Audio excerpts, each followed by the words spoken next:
First. আমি 20 বছর ধরে এলাকায় থাকি।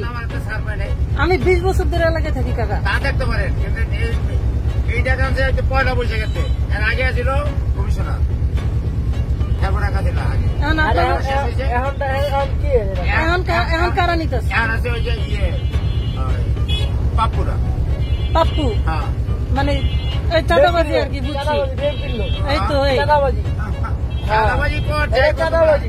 চাঁদাবাজি। নেন 50 টাকা লোন, এটা ডকুমেন্টের সাথে থাকবো। দেখেন কাকা, লোন কি করলাম, আমার 100 টাকা যদি কম না দেয় আমার পরে ভরিয়ে দেবো বাবা। আপনি যত ভিডিও করেন সমস্যা নেই, আমার সাথে সমস্যা নেই। লোন এটা রাখেন না বাবা, আমি রাখলাম না, কারণ আমার সিরিপ টাকা বুঝতে দেবো তারে। আমি বেতনে চাকরি করি, আমার এটা কোনো লাভ লোকসান নেই বাবা।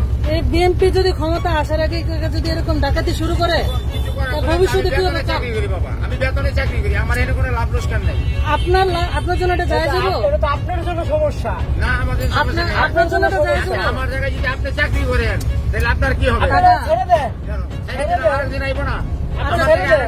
আচ্ছা 400 টাকা দেন। 400 টাকা দেন। 400 টাকা আমার জায়গায় আরেকজন আসবে না। আরে যে আসুক, আপনার জন্য এই টাকা জায়েজ হবে নাকি? আপনি টাকা কালেকশন করে আপনার জন্য। আওয়ামী লীগ সারা জীবন এখানে ছিল, জীবনে টাকা নেয় না। আর আপনি এখন বিএনপি ক্ষমতায় আসে নাই, তার আগে আপনি 100 টাকা নিয়ে ফেলতেছেন। বাইরে এটা কি শুরু করছে ভাই?